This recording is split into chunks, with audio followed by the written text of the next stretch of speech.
Plato would have liked Siri. Early in the 4th century BCE, he wrote, ironically, about his distrust of written language. He was worried about the potential impacts on human memory and interactivity, calling written words shadows of the things they represent. So for him, the trend I've witnessed over my lifetime would have seemed egregious for humanity. You've heard about the rapid change in technology over the last 100 years, but just take a second to think about how it's changed how we communicate. Just how we communicate.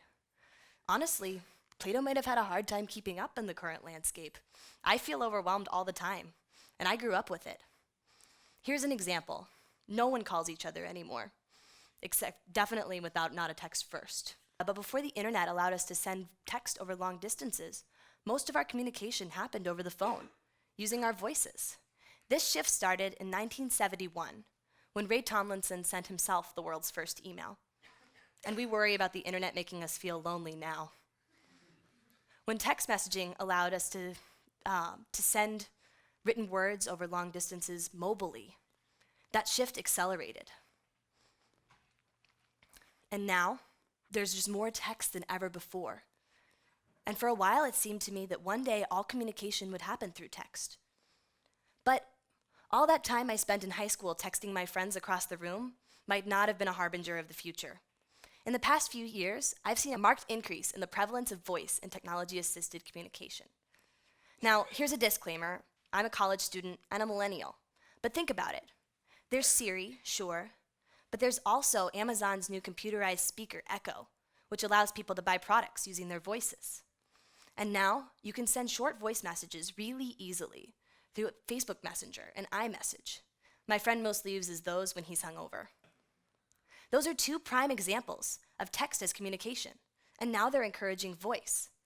All this, to me, felt like more than a trend. Instead, it seemed like active resistance to the natural course of technology, one that I hope Plato would have celebrated by using Siri more often than my friend's mother, and she dictates every text. So, am I crazy to think that there's something so special about the voice that, despite our current state of inbox exhaustion, it's making a comeback? Don't worry if you think I'm mistaken. So did the 2 researchers whom I interviewed. But stick it out with me. It's not that I was totally wrong, Michael Elasmar from BU and Chris Schmandt from MIT explained. But rather, my perception of communications trends is inherently colored by my own experience. See, I use my voice a lot, starting before most of my friends are tapping their snooze buttons.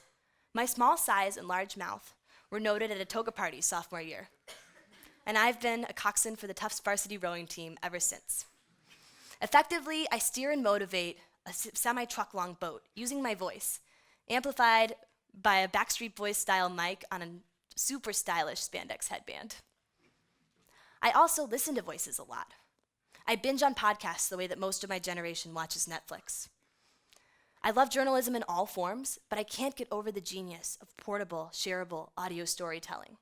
It's the only form I've found that allows for multitasking. And for me, there's greater potential for emotional connection. I rarely cry reading articles, but I've often had tears in my eyes at the end of a great podcast, sitting on the bus or running on the treadmill. For me, it's easier to connect with another human when their words are in my earbuds rather than on my computer screen. But mostly, I just love the voice. I talk my way through all the assignments I write, the articles I write, before I put pen to paper or fingers to keyboard. I process best aloud, testing out the ways that various explanations and arguments sound before I commit to them. Since grade 1, I've been the girl who won't shut up in class. But now, it boosts my participation grade, rather than resulting in a call home. So for me, a shift from text to voice is great. I'm not worried at all. And that's both normal and abnormal.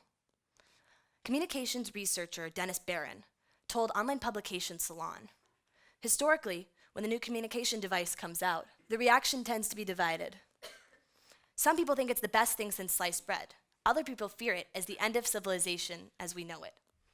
In the book Barron wrote, he found that Plato wasn't the only one to distrust the newest communications fad. Thoreau feared that when we sped up communication with the telegraph, people wouldn't have anything to say to each other anymore. Samuel Morse, inventor of the telegraph, hated the telephone because there was no way to preserve what was said. Typewriters, some said, made writing too mechanical and distant.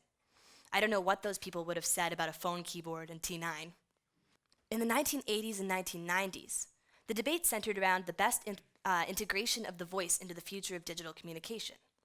Chris Schmandt at MIT was a part of that debate. He told me that whenever he searches now, he uses a Google Voice search on his phone, because that was his dream of the 90s. So I asked him whether he'd seen what I noticed, that there has been an increase in the options for using our voice with technology recently. He agreed, but I'm going to be honest, he pointed out a big flaw in my argument. It's so difficult to document changing communication trends, he told me, because it's incredibly contextual. I can only know the American experience, and a very specific one on my small bubble of a campus. If I could assume my experience is normal, but it's probably not. Schmandt asked me if I'd ever owned a landline phone. Who here owns a landline phone? Exactly.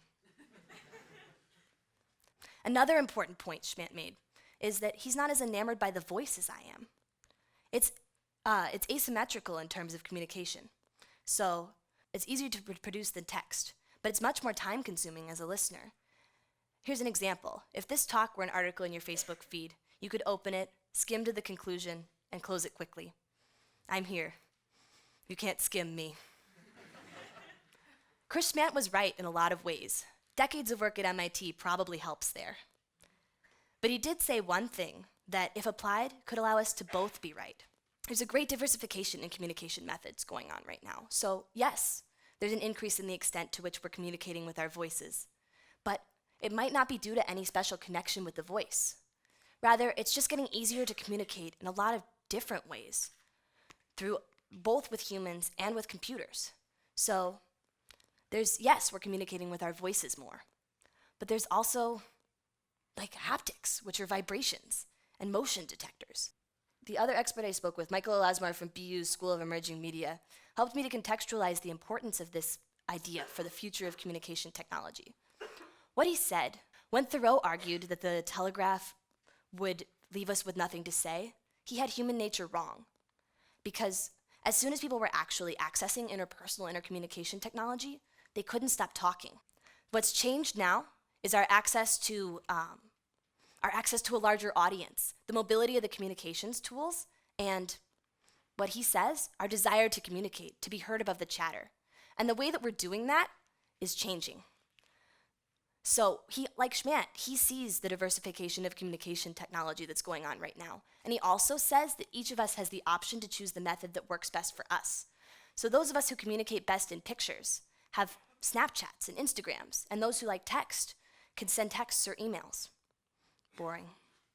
But because we're so set in our own experiences, we're more likely to see increases in the methods which we prefer, like me, with the voice. And all this is important, Elasmar argues, because it's allowing technology-assisted communication to become more human. We don't just use words written or spoken or pictures when we're trying to communicate our point. The way we move is important, our body language, the emotion in our faces, and a combination of all of that, depending on the context. Every context will result in different means. Some are nonverbal, some are verbal, he said, and then in every situation, we'll pick the ones that work best. And someday, the way that we're communicating with technological interfaces is going to be very similar to the way we communicate with another person. I miss the larger picture, not because I'm dumb or because I'm wrong, but because I'm human, and I only have my own experience. Just like Schmandt, Elasmar, and even Plato. And while Plato was attached to human interaction, Schmandt, Elasmar, and I think there's a value to communications technology that widens the scope of our audience and allows for mobile access to those tools. It took listening to an episode of my favorite podcast, 99% Invisible, to contextualize the importance of this.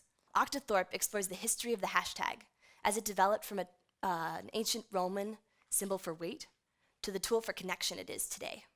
In the last 30 years, in the last 30 days, technology has drastically altered the way we communicate. But while we once changed the way we communicate to be more friendly with the technology that we had, we're now gaining control and diversifying. And from here, there's two major changes between the communication changes of the past and this one. First, we don't have to learn anything new. A rotary phone, touch typing, Morse code with the new communications changes. We just do it. And second, when we do so, we reach more people faster than ever before. And when that all comes in one medium, it can be pretty overwhelming. But when we change that to the way we actually interact, it could be awesome. Voice is still an integral part of the way that humans interact, as it has been for the last 500,000 years. But coming forward, just like Maya Angelou said, words mean more than what is set down on paper. It takes the human voice to infuse them with the shades of deeper meaning. She might not have imagined infusing meaning into a yak or a yo, but now with the voice and the humanity we're bringing to technology, we have the opportunity to do just that. Thank you.